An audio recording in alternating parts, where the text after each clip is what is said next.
प्रयागराज पहुंचे यूपी के सीएम योगी आदित्यनाथ ने श्रृंगवेरपुर धाम में मर्यादा पुरुषोत्तम भगवान श्री राम के प्रिय सखा निषाद राज गुहा के जन्मोत्सव कार्यक्रम में शिरकत की। प्रभु श्री राम और उनके सखा निषाद राज गुहा की 51 फीट ऊंची प्रतिमा पर माल्यार्पण किया। इसके बाद योगी आदित्यनाथ ने एक विशाल जनसभा को भी संबोधित किया। प्रभु श्री राम और निषाद राज गुहा से जुड़ी कथाओं और एक जनपद एक उत्पाद प्रदर्शनी का भी अवलोकन किया। 579 करोड़ की 181 विकास परियोजनाओं का लोकार्पण और शिलान्यास भी किया और महाकुंभ 2025 के दौरान उत्कृष्ट योगदान करने वाले प्रशिक्षित गाइड, नाविकों और स्टे संचालकों को प्रशस्ति पत्र दिया और उनकी सराहना की। सीएम योगी मत्स्य संपदा योजना के तहत 1400 मत्स्य पालकों को 20 करोड़ की अनुदान राशि भी वितरित की। निषाद राज बोट सब्सिडी योजना के तहत 1100 नाविकों को 3 करोड़ 20 लाख का अनुदान भी वितरित किया। आपको बता दें, अपने संबोधन में प्रयागराज में सीएम योगी ने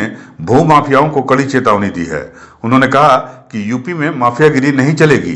सीएम योगी ने श्रृंगवेरपुर धाम में आयोजित निषाद राज गुहा की जयंती पर समारोह में ये बात कही। सीएम ने महाकुंभ की सफलता और प्रयागराज को मिली वैश्विक पहचान के लिए प्रयागराज वासियों को इसका श्रेय भी दिया। सीएम योगी ने निषाद राज और प्रभु श्री राम की दोस्ती का भी स्मरण लोगों को कराया और विरोधियों पर साधा निशाना। और इसी के साथ उन्होंने ये संदेश भी दिया कि आज उसी तरह से निषाद राज की पार्टी और यानी संजय निषाद की पार्टी और भाजपा में दोस्ती देखने को मिल रही है। महाकुंभ की सफलता और प्रयागराज को मिली वैश्विक पहचान के लिए प्रयागराज वासियों को श्रेय दिया और कहा कि इसी पहचान को आगे बढ़ाने के लिए जहां कहीं भी जरूरत पड़ेगी, डबल इंजन की सरकार खड़ी मिलेगी। विरोधियों पर निशाना साधते हुए सीएम योगी ने कहा कि पिछली सरकारें नहीं चाहती थी कि इस पौराणिक शहर को पहचान मिले, उन्हें अपने वोट बैंक की चिंता थी।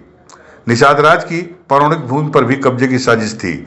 जब हम महाकुंभ का आयोजन करने जा रहे थे तब कुंभ की भूमि को भी वक्फ बोर्ड अपनी संपत्ति बता रहा था। भूमाफिया प्रदेश में नहीं रह सकते, अब प्रदेश में माफियागिरी नहीं चलेगी। माँ गंगा भी मिलती है, यमुना भी मिलती है, माँ सरस्वती भी मिलती है, उनका मिलन तो है ही।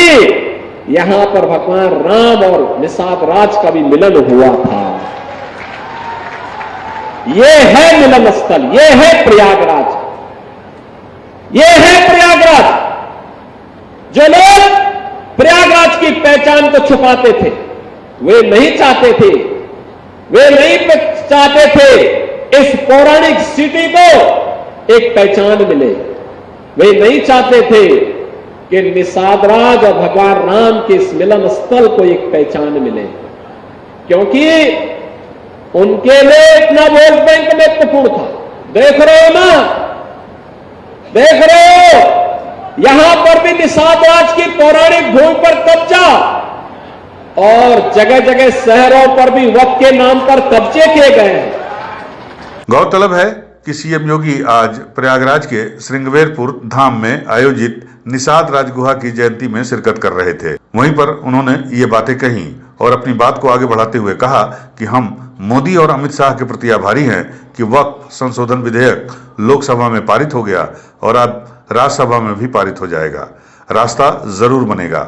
आखिर प्रयागराज में कोटि कोटि श्रद्धालु श्रद्धा से सिर नवाता है। यहाँ के अस्तित्व के साथ खिलवाड़ पिछली सरकारें करती थीं। उनका अपहरण करके लोगों को मार दिया जाता था। अब ये नहीं चलेगा और सरकार जीरो टॉलरेंस के साथ अपना काम कर रही है। अब तो हम प्रधानमंत्री जी के प्रति आभार व्यक्त करते हैं।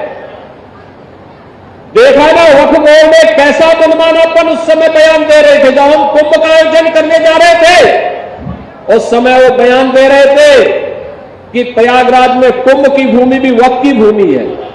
अबे हमने कहा ये बोर्ड क्या भूमाफिया बोर्ड हो गया क्या? भूमाफिया प्रदेश में नहीं चल सकते। माफियाओं को तो हम पहले ही विदा करा चुके हैं प्रदेश से। अब उत्तर प्रदेश में माफियागिरी नहीं चलेगी। महाकुंभ भव्य और दिव्य होगा और बहनों और भाइयों, और भव्य और दिव्य कुंभ वहां है। हम आभारी हैं प्रधानमंत्री मोदी जी के, गृह मंत्री अमित शाह जी के, जिन्होंने वक्फ बोर्ड की मनमानी पर लगाम लगा करके वेलफेयर के कार्य के साथ ये सभी बोर्ड जुड़े।